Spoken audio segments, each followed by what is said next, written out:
Welcome, everyone. I'm Angelo Robles to Angelo Robles' Effective Family Office podcast, where I look to distill the best practices and best ideas of the world's most successful families and their family offices. I hope to provide thought-provoking opinions and feature amazing thought leaders to our listeners of the podcast with an eye towards the future of the family office. Today's podcast is titled The American Dream Unconscious Bias Game.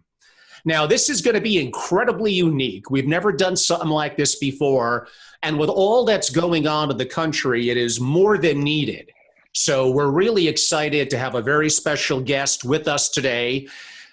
This really is a game. It's kind of a board game on our computer screen, which those of you which will be many, listening to this on a podcast, it's going to be a little bit more complicated comparative to those that are my live participants today or watching it on my YouTube channel, which, by the way, is Family Office, so it's very easy. And that may make it feel more interactive if you wanted to switch over and simply pop onto my YouTube. But it will work because Carmen is great at what she does, explaining it as we go along, even though you're hearing it within a podcast. So let me give you some context to it. In today's podcast, Carmen Hughes, founder of Edelweise Consulting, will briefly discuss the business case for a diverse, equitable, and inclusive workplace. She will give some popular examples on how our biases show up in the workplace and common unintentional microaggressions people say and do. All of this will help bring some awareness to everyday behaviors and comments that participants may want to alter. The American Dream Game is a unique perspective taking experience. We have selected, including myself, it'll be 5 other participants, to try to identify for this approximately 60 minutes to find out how race, gender, income, ability, religion, sexual orientation can affect a person's everyday interactions and long-term opportunities. On that note, I would like to introduce and basically, well, I do have a couple of questions for her. Why don't we start saying hello, Carmen? Hello, Carmen Hughes. How are you? I'm great, and I'm so happy to be here. Thank you so much. Well, we're very excited to play the game, myself and the couple of other live participants that we have today. To help set the stage a little bit, why don't you tell us a little bit about your background and what you're doing? Fantastic. I'd love to. So I am the CEO and founder of Edelweise Consulting. It's a career coaching and diversity consulting firm. I started my business after spending 20 years on Wall Street. I was selling fixed income assets to institutional clients. And so if anyone's familiar with the trading floor, it's a very male-dominated industry.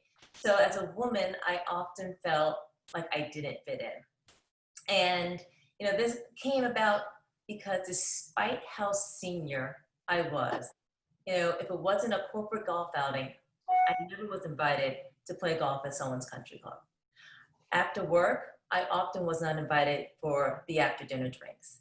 And there was one time in particular when my boss actually invited one of the gentlemen that worked for me to take a vacation day and go skiing.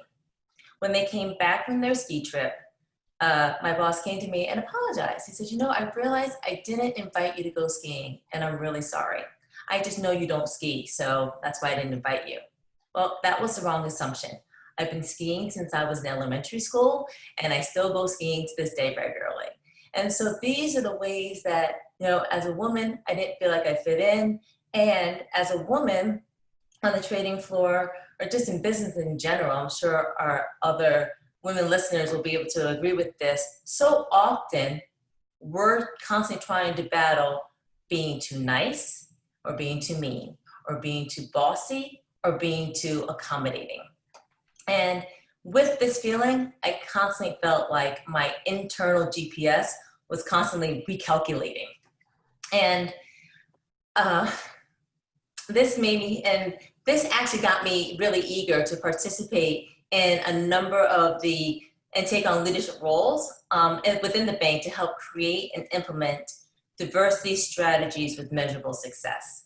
And it was through this work that I realized it was not only really rewarding and needed, but that other companies will need help in this arena too.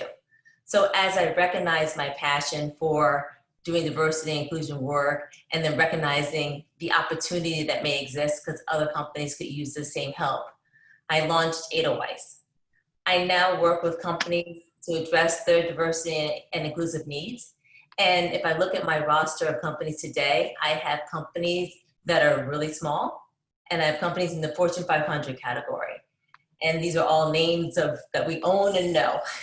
But what I recognize is no matter how small the company or how large, oftentimes the issues are exactly the same. And yeah, that's a wonderful background that you have. And yes, you're correct. No matter small or large, a lot of the challenges are the same. How has the current events going on around this country affected you? Yeah, so recent headlines have focused the attention on the need to be more inclusive, accepting, and an open society. And although many companies have had great strides in becoming more diverse and inclusive, what we're seeing now is that there's still a need for us to do more. And what companies are feeling now is the pressure saying, I need you to address your diversity and inclusive needs. And this request is coming not only from employees, where I think that's where it was in the past. A lot of the employees would say they need it. But now what you're starting to see are more companies are feeling the pressure from their shareholders and then from their consumer base. So of course, when it starts to hit the wallet, then people start to pay attention. And so as you can imagine, I've been pretty busy with my time. And what I really try to do is help companies understand their current state. So what we do is we really look at, do focus groups, maybe one-on-ones, and have meetings with the senior leaders to understand current state and then design their future state. And once we've done that, then we'll really help them to strategize and prioritize. What do we want to lead with? Because we can't accomplish everything. So we need to be intentional and deliberate about what things we're going to address and how. And then I usually come forward with a lot of my diversity trainings and offer other, outside if I need to come in and really start to help implement the diversity initiatives that we've put in place. And one of the things that I'm excited for today is this game, because it's a demonstration of one of my favorite workshops that I do, because it really brings awareness to everyday situations that have a significant impact on our lives in other ways that we haven't even thought about, especially if it didn't personally impact our lives. So with that, we can finally get started and play this American Dream game. All right, let's do it. And one brief comment on my part, the live participants that are part of the game. It does pick up background noise because your mics are on very, very easily. So if you're shuffling papers, we could all hear it. It makes it a more challenging podcast. So if you don't mind, we would greatly appreciate it to be very, very focused on no background noise and very focused on the game. Carmen, it's all yours. Fantastic. Thank you, Angelo. So what I'm going to do here is I'm going to share my screen. So for the viewers, they can see what we're looking at. And for our audio listeners, what we have here today is a game board that pretty much looks like Chutes and Ladders, if you can remember that from your childhood days. And what I've done for the 5 players is that we've each taken on a different character than someone of our own. And so as we start to play the game, what I will do is I'll ask each character to start by telling us about your character. And how you do that is you just take your mouse and you hover over your character, and you'll see all the characteristics of your character. And so if you can just read to us who your character is, some of the characteristics, and then what you believe would be your character's American dream. So Sharon, how about if we have, Alex, how about we have you go first? Yeah, Carmen. So I'm on an iPad. So how do I do that to get the? Oh, if you can, so I'll just go ahead and I'll read it for you. Thank you. No problem. So Alex is a man. He's a white man. He's a U.S. citizen. He is straight. He is a Christian. He comes from upper income. His ability status is that he's currently able. His native language is English, and his complexion is light. And so, Alex, given your background, what is your American dream? To be able to provide for my family and to have future generations as well, but to have enough money for retirement. Fantastic. So, Alex, can you take us out, please? Can you roll? Okay, Alex rolled a 2. So if you can move your character, and so Alex is going to move his character 2 spaces. And what we see here now is Alex has stopped on a stop sign. Can you read what the stop sign says, Alex? It doesn't say anything. It says ice next to it. Yes. So this actually part of the keyboard, and maybe it's because you didn't go far enough, or maybe it's because you're on an iPad. But what it should say is that you stopped at immigrations. So if you are not a U.S. citizen, then you will lose 2 turns. And Alex, are you a U.S. citizen? Yes. Okay, so then this one does not affect you, so you're safe. Can you click on a chance card for us? Perfect. And can you read that for us? During a team brainstorming session, you make an innovative suggestion that basically gets ignored. A little later in the meeting, a male colleague makes the exact same suggestion and everyone thinks it's the best idea ever.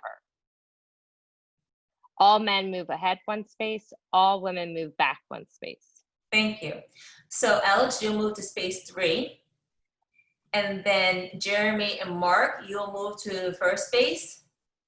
And Monet and Beth, you will move to -1. I am Beth, and I'm trying to do that. Use your arrow keys, and that should move you back. Okay, Mark, great. I see you moving. Monet, are you able to move your character? Are you using the arrow keys to move back? It's not moving back. It's resisting. Try clicking your cursor Yes. in the window with the game board. Maybe you were in another screen and that's why it's not accepting your arrow keys. Are you on a iPad or are you on the I'm on a laptop. I'm fine. laptop? Then you should be able to use your arrow keys to move your character. I'm having the same problem as Beth. Okay, technical glitch. We'll track where you are for where you are, so don't worry about it. I'll make note of where you guys both are on the game. I'm sorry that we're having a technical difficulty there, but we'll not. Maybe we should wait until the blue card is removed, and then we can remove our characters. Oh, that might work. It may work. We'll see. If that works, then we'll do that. Okay. So before we move the blue card, is there anyone on the phone here that can share, or one of the participants that are playing the game, have you ever witnessed this happen to you or to someone else on your team? Yes, of course. Absolutely. Yes. So this one doesn't need much explanation because we've all seen it happen before. So if we can just hit that blue card again and make it go away. Alex, perfect, thank you. And so our next character will be, so let's just try it. Monet and Beth, can you move back now? Still not able to move? No. Okay. That's a little technical glitch that we'll have to figure out next time, but we won't let that interrupt our game today. So Zev, I will, Beth, why don't we have you go next? Can you click a chance card? Yes, do I need to read the background? Oh yes, thank you. Read the background first, please. Unfortunately, I don't think I could pull that up either. Could you read that for Beth? Sure. So Beth is genderqueer. She's white. She's a U.S. citizen. She's a lesbian. Her religion is Jewish. She's middle income. She's currently abled. She's English. Her native language is English, and her complexion is light. Angela, could you share with us what you think best American dream is? She wants to have the same capability for workplace environment, for marriage that she deems that quote unquote straight people have. And she feels boxed in and challenged by some of the perceptions that others have about her and her rights. Fantastic. Thank you for that. And now can you roll?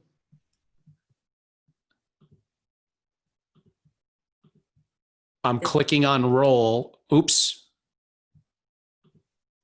Angela, you got to do it on your own board, not on her board. That's why you can't move it. Oh, okay.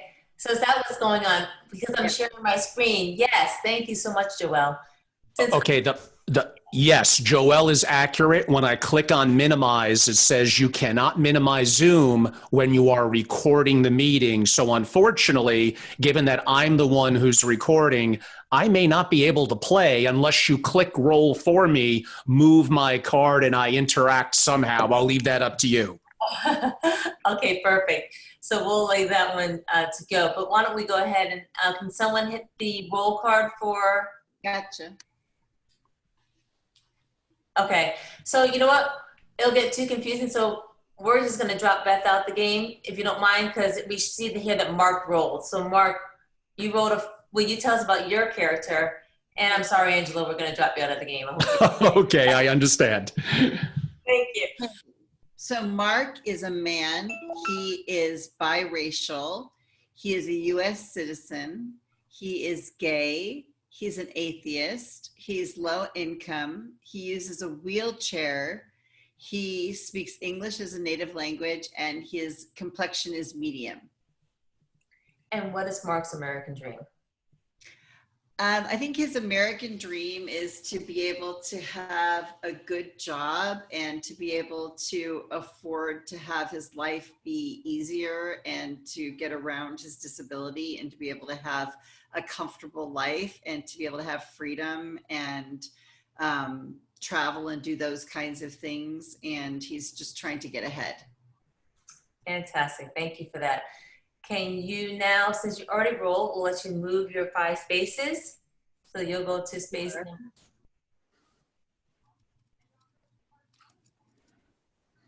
And if you hold down your arrow key, you can get there faster. You don't have to keep clicking. Am I going to number 6? Yes, because you're actually going to move 5 spaces, not to the 5th place, but you'll move to number 6. That's be 5. Yep. Perfect. And when you went over the stop sign, did the sign come up for you? Driving while black, lose 1 turn. Okay, you're losing 1 turn.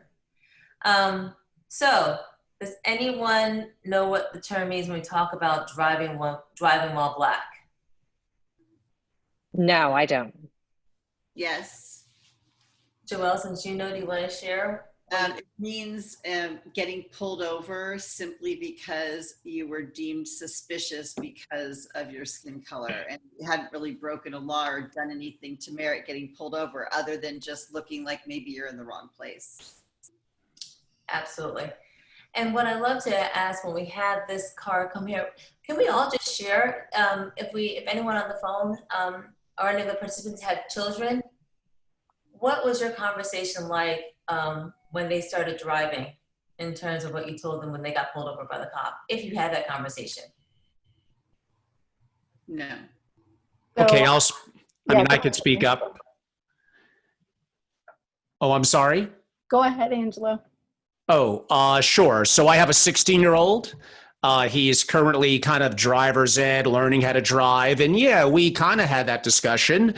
You pull over in a safe location, you're respectful, you leave your hands on the steering wheel, you lower the window. Now, I grew up in an era in a bit of a challenging neighborhood in New York, and we were always told you don't go reaching for your insurance card or your registration in your glove box when the police officer is walking over, because there's a perception they may have that you're going to reach for a gun. So you leave your hands on your steering wheel until he comes over. And then if you need to go in your glove box, you don't even just randomly go in. You explain, I'm going to get my insurance card and registration in my glove box. I'm reaching in there now. Thank you, Angelo. Anybody else have another conversation that they have with their child? Well, I think we had talked about this, but for me as a mother of a white son, I had never had a conversation with him about the police. I had a conversation with him about being careful, with sex and making sure that he never was in any way, shape, or form perceived to be, making advances towards someone against her will. But I never ever thought to talk to him about the police or what to do when you get pulled over or anything like that. I don't know, Emily, did you do that with Johnny?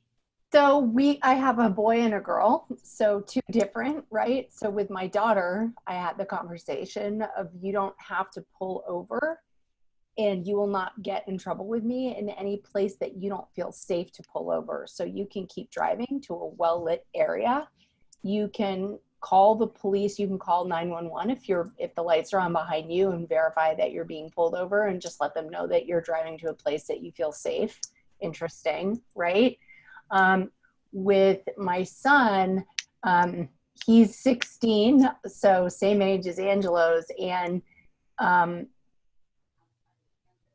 my conversation with him is you need to be respectful to the officer because oftentimes they assume that you're up to no good, even if it's just you've just made a mistake. But I haven't had to have that conversation that you could be pulled over just because of the way you look. So, and if that happens, I will tell him to keep his hands on the steering wheel, right? And all that stuff, right? The assumption that there could be something wrong, but it's. Mm-hmm. Perfect. And Emily, just for our listeners, since we can't see, what is your race? Oh, sorry, I'm white. Perfect. Fantastic. Thank you. Sharon or Camille, do either one of you have a different spiel? If you have the same or? No, this is Camille. I raised 3 sons in the New York metropolitan area, and today they're all professional adults. The instruction was always have the proper documentation and drive carefully. And whenever you see the light or you are stopped, stay calm. Like Angelo and the lady said, keep your hands conspicuous, and at the same time be polite and address him. Don't address him, hey man, how are you, man? What's up, man? Yes, officer. And then if the officer say whatever he says that you made a right on a stop sign, you didn't stop, or you made a right on red, you are not supposed to, whatever the case, do not argue it. Because this is not a place to argue. If you want to argue, you will argue in court. So, again, everyone said, make it clear to let him know or her where do you have your documentation, and then get the permission to go get them, and then we move on. And then you bring the ticket, you come to your father, and then your father will take care of the rest. Perfect. Thank you. And for our listeners, what is your race? I'm from the Middle East, so I don't know if in America I am white or I am other. But it doesn't matter. That's not the case for me. Fantastic. Are you of a light complexion? The girls say I am handsome, and the men said I'm getting old too soon.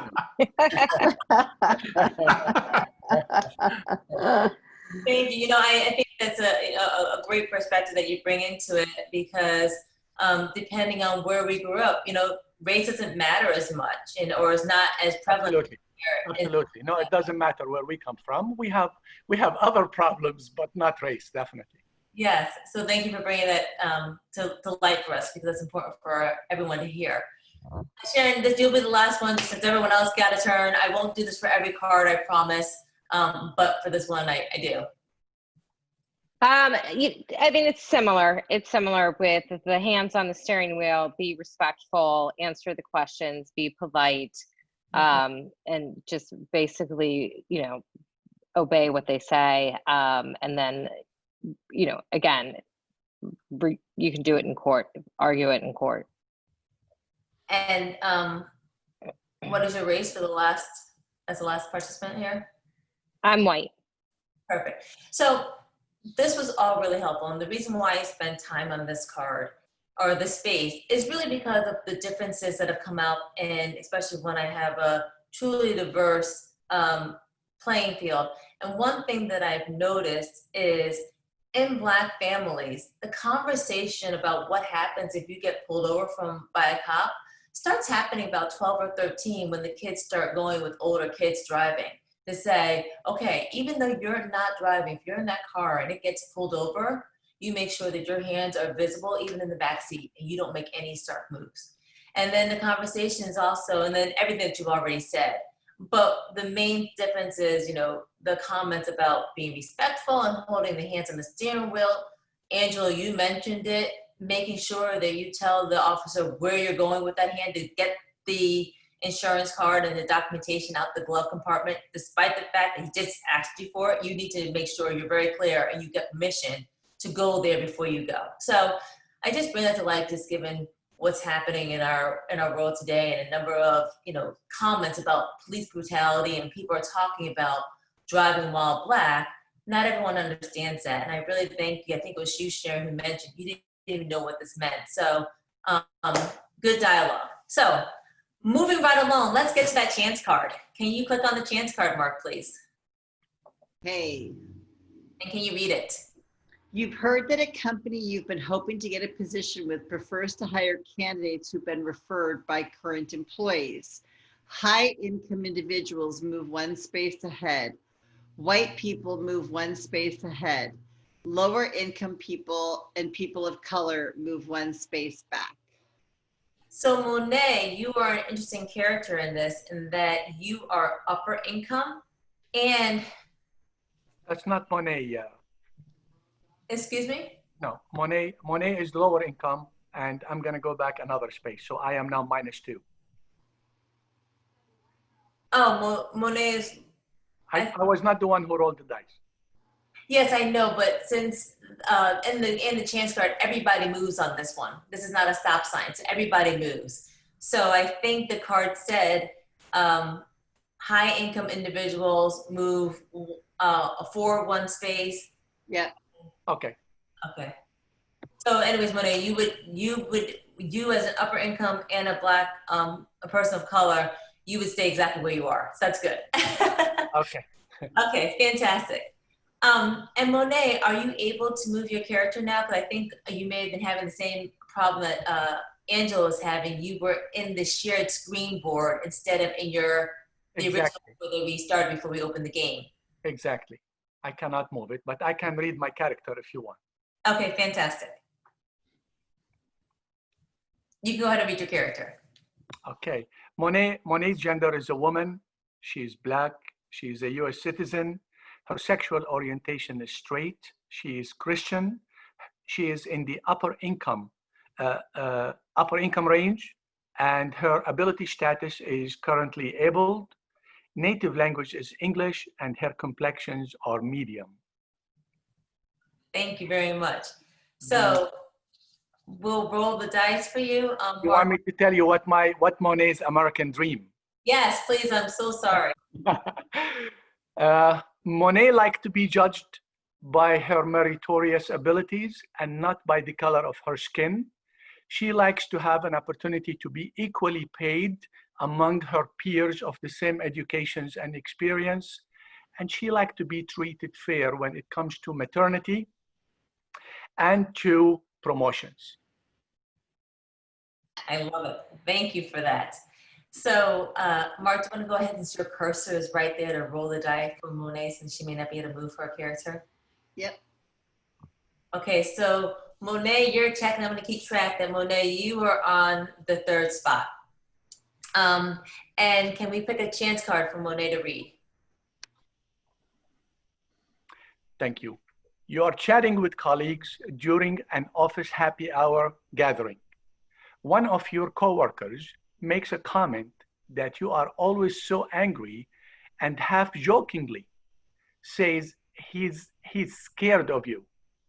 Black and Latina women move back one space. Perfect. And if we could just leave that chance card there for 1 second. So Monet, you would actually end up having to move back 1 space. So you'd technically be on space 2. And I don't think we have any Latina women playing. So then the board is fine. And so we don't have to talk about this card. But are there any questions about this card? Does everyone get this card? I'm going to take the signs that everyone gets it. And we don't Yeah, have to. you know what? I have one thing I want to add to that because it reminds me of the Super Bowl performance by J-Lo and Shakira and how strong a reaction that was from both white men and women that I knew. And I took a class on multiculturalism last year and it was really fascinating. And so I actually went toe to toe with a number of my friends and said, why did you feel so threatened by that? You know, why did you feel so threatened by J-Lo and Shakira? Is it because they're Hispanic? And I didn't let them off the hook, and it was a really interesting conversation. And a couple of them actually got it, and a couple of them didn't. But a couple of them was like, I really need to pay attention to that, because if it was a white woman, maybe I wouldn't have felt so threatened. It was interesting. It was an interesting conversation, but that card reminded me of that conversation.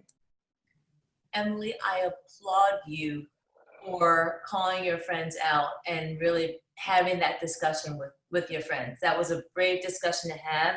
And if more of us can do that, you know, trying to just pause in the moment, just educate and get clarity with one another is really how we're going to make our environment, you know, safer and more inclusive. And, you know, so I applaud your efforts here. Great job. And what's so brave about that is you never know what people are going to say. And so, you know, to get involved in that dialogue was awesome. Thank you for sharing. So with that, Emily, I think you are Jeremy. I am Jeremy. So I am a man. I'm Asian. I'm a U.S. citizen. I'm straight. I'm a Christian. I'm in the upper income range. I'm currently abled. My native language is English and my complexion is medium. And my American dream is to have a job where my family is proud of me, and so I can support my parents and also support my own immediate family, meaning my kids and my significant other. Fantastic. Thank you for that, Jeremy. Let's roll the dice. You rolled a 1. So you'll move 1 spot to space number 3. And if you can click on the chance card, please.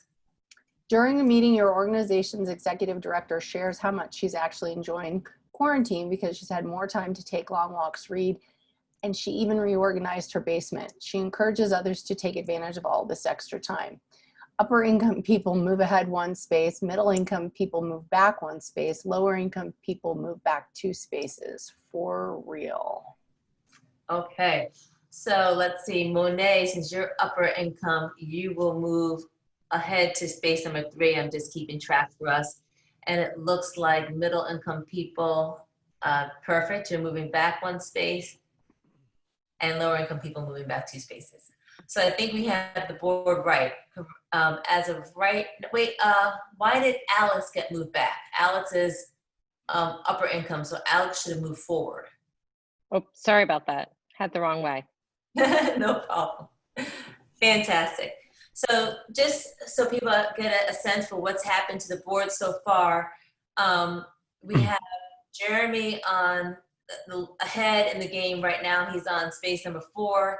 We have Alex, who's on space number 3. And then we have Mark on space number 1 and Monet on space number 3. So right now we're also at the beginning of the board.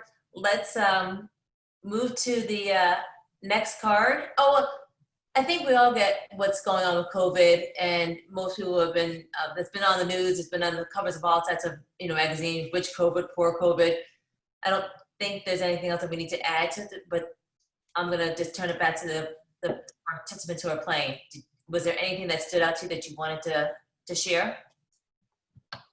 It's Angelo. I mean, basically, it's implying, which is not always true, that those that are white collar and higher income are having an opportunity to not feel as stressed in some ways, to enjoy more perception of family time, versus those that may be lower income or blue collar. They're struggling more financially. This is an angst time relative to unclear whether they're ever going to get a job back, what the job market is going to look like, very stressed in their builds. What may be left out of that assumption a little bit is high income earning people. And again, I know they're fortunate to be in that position that they would ever put themselves in through education, work, luck, whatever it may be. They may also have builds that are reflective of their higher income, and they may feel stressed about it as well. So that could kind of go both ways. Absolutely. And Angela, I thank you for bringing that comment into the space, because in this game, things will have to be generalized and simplified to make a point. And so on cards like this, it's not a one size fits all. And you bring a great point that just, more bills, more money, more problems. So just because you have more money does not mean that you're escaping the anxieties that the world is feeling. So I do appreciate that. And it's a good point to remember that there's a generalization that's being made here to make a point. Who's next? We have Alex. It is your turn.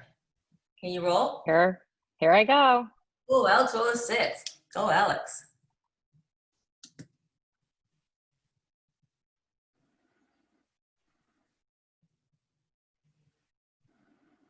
Did I count right? I don't think, was that? Yes. 1, 2, 3, 4, 5, 6. Yes, I was on 3. Yes. Fantastic. Can you choose a chance card for us, please? You've asked your organization's HR director to consider advocating for a gender-neutral restroom in your office building. She replies, why can't people just use the normal bathrooms? Transgender and gender non-conforming individuals move back one space. So Beth is not playing. So if Beth was playing, she would have had to move back. I think all of our other players are straight. But this is an interesting card. Has anyone ever, what are the comments that come to mind when we beat this card? Carmen, this is Camille, if I may. I think the best people to answer this question, and that will exclude me because I don't have any daughters, that people among us, whom a female can answer this question best, and also men that have daughters. How do they feel about this? Just a suggestion. That's an interesting perspective. Why do you believe that this card has to deal with just women? Because I was never inside a ladies' room. I don't know how would ladies feel about that situation when a man that chose to be a woman, which is constitutional, it's fine, walking inside their bathroom when if they are in the stalls or they are doing their makeup. I think they can express that better than me. Interesting. What about the HR person's response to the situation as to? Because it's not a choice. I mean, it's not like a whim if someone is transgender or is non-gender conforming. It's a real thing. It sort of invalidates it. In her language, there's an assumption that it's not normal, and in her language is an assumption that it's not a real thing, right? And it doesn't need to be accommodated for, and it does. Absolutely. And that's a great, so there's a couple of layers in this card. We want to have the response that the HR person showed lack of compassion for how this individual may feel. But Camille, I'm going to ask you a question. How would you feel if there was a transgender woman who came into your bathroom because it wasn't a bathroom that she's not allowed to go into the women's bathroom because everyone before at work saw her, previously going into the men's bathroom. So she feels like, okay, well, I guess since the rest of my life wasn't going to the men's bathroom, I have to now go back into the men's bathroom, and she came into the men's bathroom. Carmen, I'm a man who is, don't forget the culture that I come from, and has special characteristics, but also as an American citizen, as someone who claim allegiance to this country, I'm comfortable with my manhood. If a woman want to come to the boys' room and use the stall, that's fine.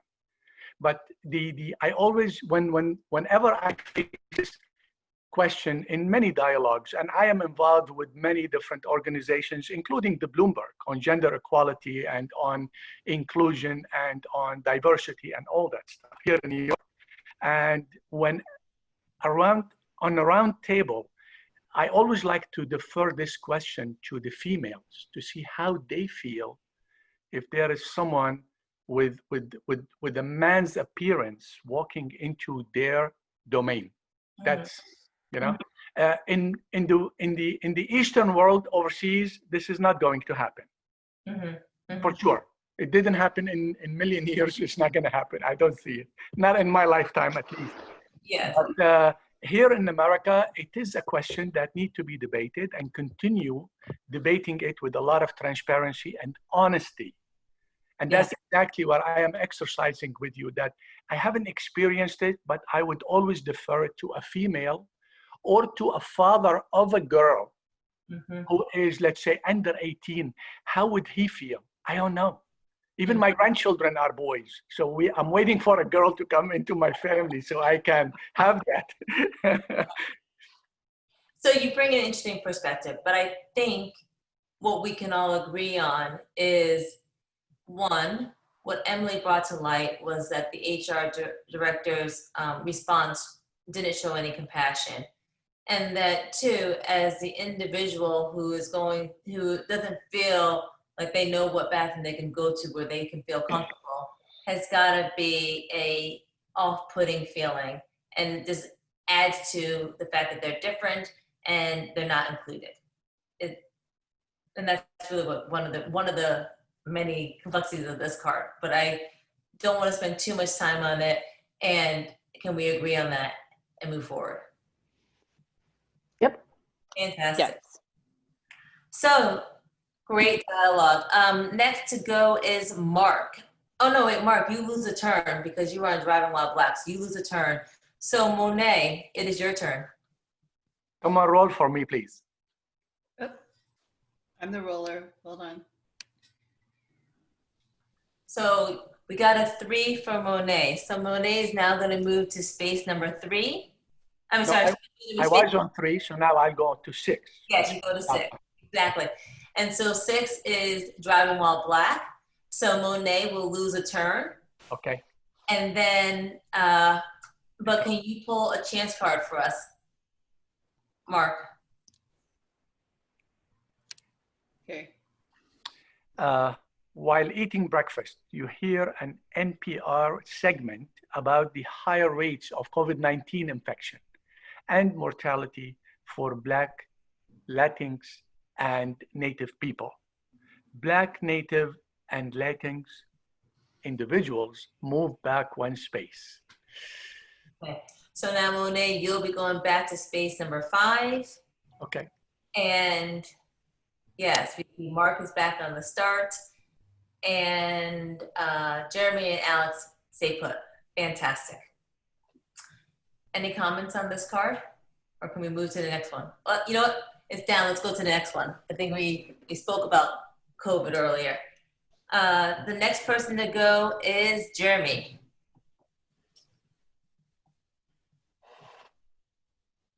Oh, you gotta roll the dice. Oh, you did roll 1. Sorry, I didn't see that. During a feedback session to recruit for new board members, a committee member states the importance of reviewing a more diverse slate of candidates. But another committee member replies, but we can't sacrifice skills and experience. White men move ahead one space. White women remain in place. All non-white individuals move back one space. Okay, so for Mark, you're now at -1. Jeremy Perfect, you're now at 4. Monet, you're now at 4. And Alex, you stay put. So this is an interesting card. Any comments on this card? Has anyone ever heard a comment made like this when we start talking about the fact that we need to have a more diverse slate? Yeah, you hear this card come up a lot so we've had a number of kids go to college. And so I've heard this come up around this arena with some parents saying, but it's not fair that my kid who's really smart isn't going to get a spot because they need diversification. It's just really missing the entire point. But it's the same. There's an assumption in this statement that a person of color doesn't have the skills or experience that's necessary, which is not true as well. And that it's an either or kind of situation, which is also not true. Absolutely. It's so not true. And I actually remember a time when I was in the office with a corporation and we were talking about diversity and inclusion. And this was the comment that came back when we said, okay, we need to make sure we have a diverse slate. The first comment back was this. And so even when we had the lens on that we knew we need to do something, when this came up, this was the first comment. And I will take this moment to say all the cards that we're going through in this deck are real life situations that we've pulled from a number of people. So these are not made up scenarios. What we do sometimes is we may alter the cards slightly to make sure it fits embedded with the culture of the company that we're in. But all these are real life experiences that, you know, people have shared with us, and that's how we have come up with these cards. You can't get experience unless you have an opportunity to get the experience to build up your experience. Now, don't get me wrong. Sure, if I need brain surgery, do I want to go to someone who's 32, is in residency with no experience? So again, the question is going to be somewhat relative to the situation. But broadly speaking, in the world of business, there's a status quo with people more comfortable with people that look like them. And the people of a leadership position are often going to be white males. And that's going to make it their subconsciously, it's probably not overt, but going to look for people that are relatively going to be how they grew up, their beliefs, their type of university that they went to, et cetera. And they're going to indirectly look for, well, they don't have the experience. Well, they don't have the experience because you're not giving them the opportunity to have the experience. Now, again, like I said about the neurosurgeon, I get it. There's circumstances and it needs to be relative to the situation. But to me, that's what that reading of that card meant. Angela, once again, thank you so much for bringing that in, for talking about the fact that a lot of times how we get there is through our subconscious. We don't even realize that there was a bias that we had, and that's why we had the connection with one candidate versus another. And so a lot of times in this training, we try to bring that awareness that we're all biased. We all have biases that are going to dictate the decisions that we make. And so as long as we bring awareness that, oh, wait, this could be a situation where I could be biased and why I feel more connected to one candidate versus another. So that was a great point. Thank you. Can I just say one thing about that too, Carmen, is that, you know, the interesting thing about it also is that when we have that bias, we tend to attribute certain qualities to certain types of people. So, you know, to Angelo's point, maybe we see someone that looks like what our stereotypic image of that leadership person would look like, or someone at that level. And so we automatically attribute those types of traits and qualities and perceived experience just because of how they show up. And in our world, a lot of times that is a white male.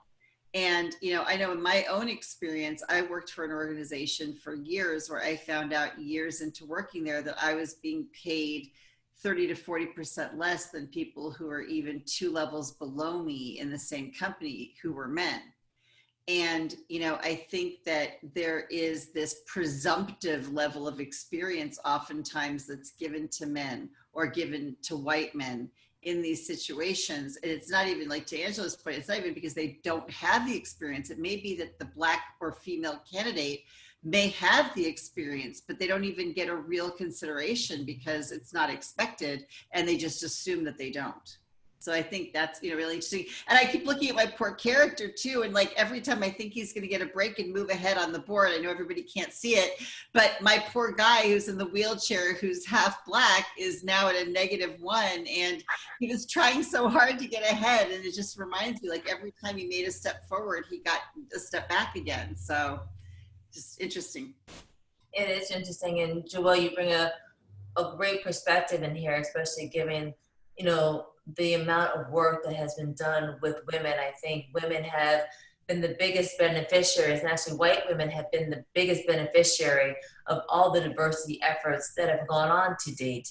And that is why in this card, the white woman remains in place, because while a lot of work has done for white women, there's still so much work that has to be done. So she can't move forward a space, but because there's been so much work there already, she doesn't have to move back, but she still is affected and has to just stay there. Angelo, how are we on time?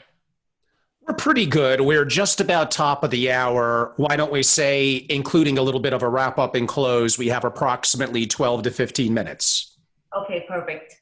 Let's try to get 1 or 2 more cards, and then we'll see. If we can just get everyone to go one more round, I think that would be really helpful, and then we can shut it down. So we'll go quicker as we go through the cards. Can we hit that chance card? Thank you. And Alex, it is your turn. And Alex rolls a 3. And now Alex is on the 12th spot. And can you read the chance card, please, Alex? When you interact with people, they know the appropriate pronouns to use when talking to you and about you. Cisgender people move ahead 1 space. Thank you. Does everyone know what to do here? I think this one, everybody who we are playing is straight, so everybody can move forward. No, I'm gay. Oh, yes, you are gay. Thank you. Sorry about that. I need every break I can get, Carmen. Do I get to move ahead a spot? Absolutely. Thank you. Okay. Okay. Back to start now. Fantastic. Thank you. So for the listening audience, what race is this person who's on number 12, and what gender? Well, actually, Alex is on space number 13. Sorry. And he is a white male and he's straight. Jeremy is an Asian man and he is straight. And so both of them got to move forward 1 space. And then we had Mark, who was gay, so he had to move. Did you move back 1 space? You had to move back. I went forward 1 spot, so I'm on 0 now. Okay. So the 2 people ahead are men. The one who's the most ahead is Alex, who's white, and then the next highest person, number 5, is Jeremy, who's an Asian man. Yeah. Yes, absolutely. And we'll go through all those spots even more detail at the end of the game, because it definitely shows a light on something for us too. But thank you for calling that out now. Can we quickly move to Mark? It's your go. Okay. And Mark rolled a 2. I get to stop again.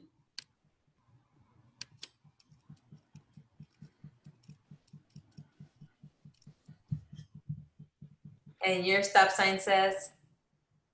Visa violation, not a U.S. citizen, lose 2 turns during your immigration hearing. But Mark is a U.S. citizen, so you're safe. So we can go straight to the card. Your manager has started a team fitness challenge with the intention of building morale. Each morning, she sends a series of exercises for everyone to complete 3 times a day.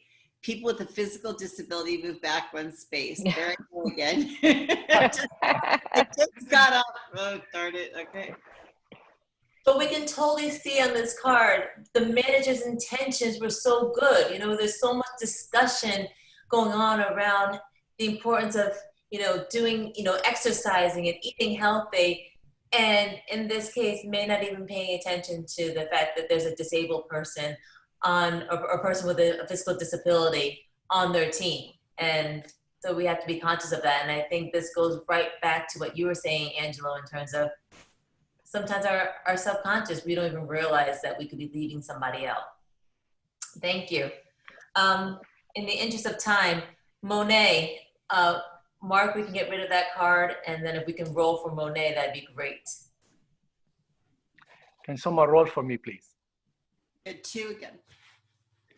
I was on number 6 before.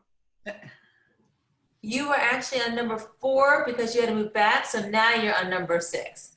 So Okay. now you're back on, oh, you know what? You were actually supposed to lose a turn because you were driving while black, and I forgot about that. So you're still on space number 4.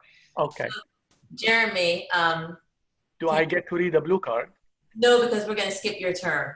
Okay. I'm sorry about that. But Jeremy rolled a 3, and Jeremy now is on the space 8, and your card. Another video of anti-Black police violence has gone viral. Your manager has asked you to lead a conversation with the team about recent events. All Black people move back one space. Sorry, Mark, moving back again. And Monet, you're moving back to the 3rd space. Okay. Any comments here on this card?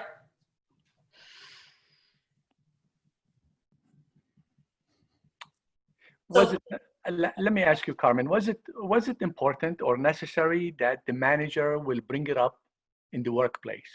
I would find that to be, you know, adding fuel to fire. It goes viral. We all know it went viral, and it is harmful and painful to us. But I think adding to bringing it in the workplace, I don't think it was in a better sense of judgment from a manager to do this. You're right, it can be insensitive.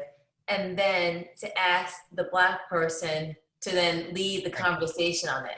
It's not showing compassion to how the Black person must be feeling.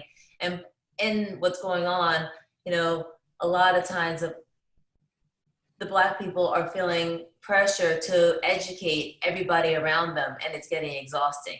So, and it's putting people in a precarious situation, like they're hurting right now, and you're asking them to lead a conversation and educate. So you make a great point, Camille. Thank you. Welcome. Okay, so we can close that chance card. First, I want to thank all of our participants for playing.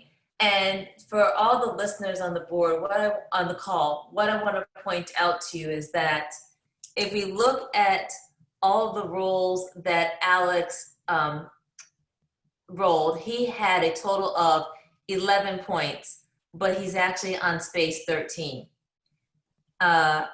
Mark rolled a total of 7 points, and Mark is still back on the start board. And so that you know, and just remind everyone of the characters since you can't see this, Alex is the white male who is straight and of upper income. And Mark is the Black male who is gay and of low income. Next, we had Monet. She rolled a total of 6, and she's at spot number 3. And if you remember, her character was constantly moving up and back, but she landed and it's ended the game now in point number 3. And Monet is a Black woman who is straight and of upper income. And then lastly, we have Jeremy. Jeremy rolled a total of 5 while we were playing, and Jeremy is on space number 8. So at this moment, I'm going to pause and I'm going to ask the participants who were playing your characters, how did it feel playing your character? Emily, why don't we start with you? So Jeremy had it pretty good. I mean, he's a male and he is upper income, and while he is a person of color, he's not Black or Hispanic, which definitely they had more move backs. He's also cisgender and straight, so those cards didn't impact him. And he was able to plug along, not at the same level as Alex, but certainly plug along. Fantastic. Thank you for that. And Camille, how did it feel playing your character? You were Monet. It feels great. I'm someone who lived in different countries and speaks several languages. And there are 2 points that I like to share with you and with all my colleagues. On the bottom side, all minorities, they have to work harder. And I am one of them. You have to work harder to outshine, especially when you are in a new land, in a new country, and in a new society. So that will include all minorities. I did not feel challenged, or I didn't find Shakira, and because I like both of them, and Jello, because first I'm fluent in Spanish, and I lived for 4 years in South America and had businesses, and still we have investments in South America. So I'm fluent in Spanish. I never feel that I am threatened by a different language when it is spoken. And being able to speak other languages, I am never threatened by when I don't understand what's going on around me. But I also put a blame on leadership, because all these problems that we are having today is because we do not have a unified identity. We see each other in color, in accent, in background, and in classification. If we all see each other as Americans, none of that will take place. I love your vision. I hope that we can get to a place where we can see each other all as Americans, not by gender, not by complexion, not by our economic status or any of the other characteristics that we had on our cards. That's a beautiful vision. Thank you. Mark, what did you feel? Well, as I stated, obviously it was frustrating because every time I got to move forward, I ended up going back more than I moved forward. And I mean, for me, and I had the benefit of having played this before, it just reminds me of, even the COVID question about, staying home and reorganizing your basement or whatever, it just reminds me of the difference of our level of problems. We all joke and use that expression of like first world problems or whatever.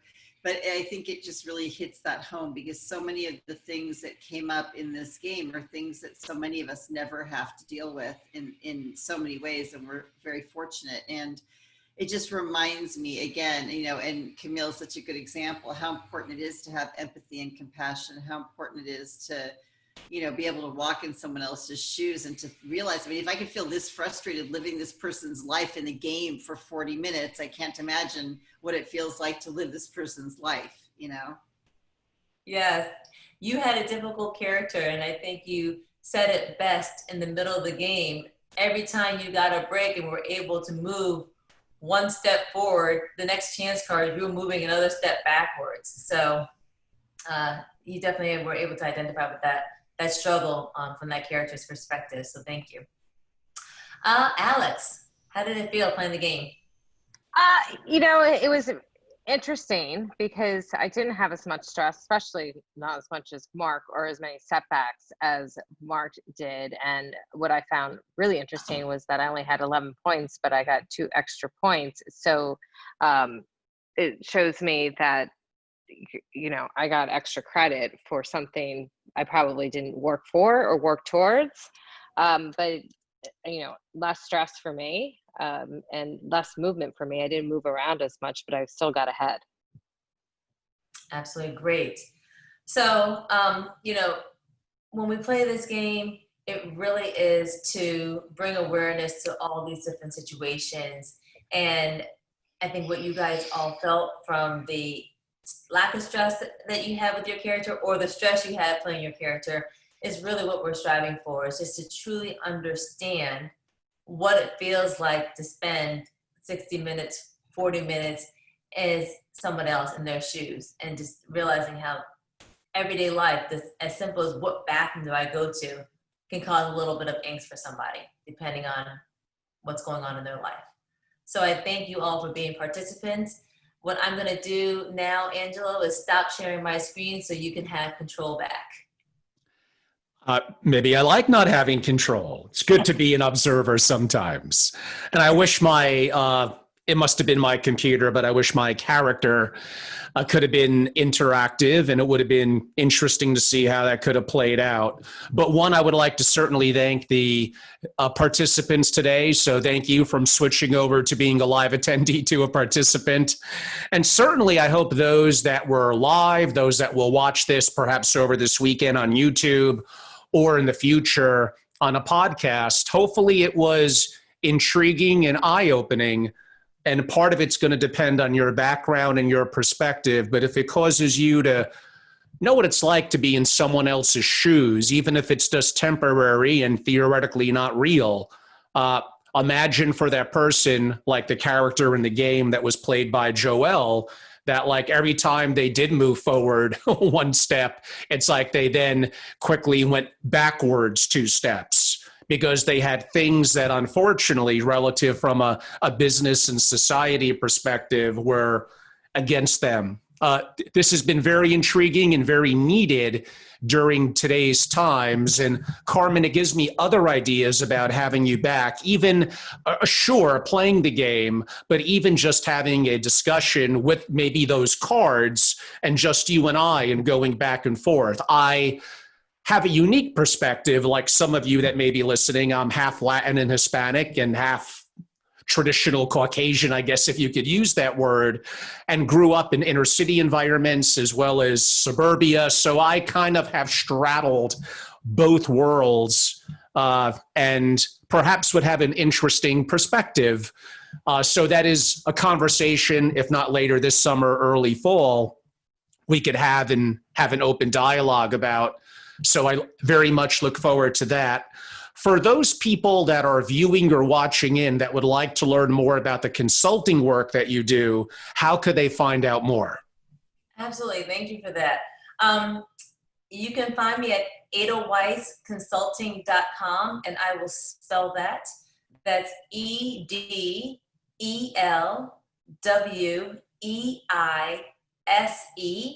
consulting.com. I think we can spell consulting, but I know Edelweise is difficult. And my email address is Carmen, CARMEN, at edelweiseconsulting.com. And, you know, one thing I didn't mention at the beginning was why I chose that as my name of the company.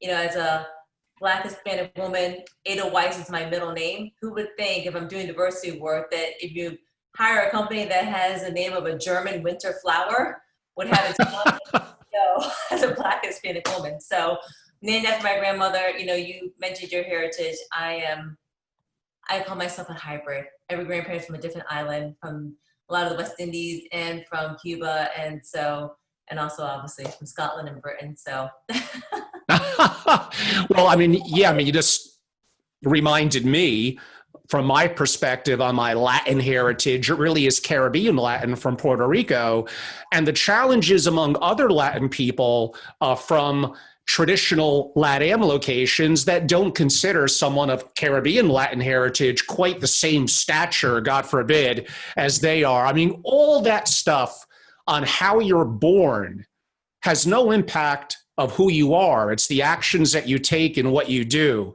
But unfortunately, we often judge people by a visual perception per the background and inherent biases that we have, even if they're unintentional and you're well-meaning as a person. But again, this is a hot subject, very timely, and one that we for sure need to cover in more detail sooner rather than later moving forward, and how it impacts and is of value in the family office and the investing community as well, which we didn't have time to get into regarding your background, but there's always the next time. absolutely, and I look forward to that. Thank you so much for having me today.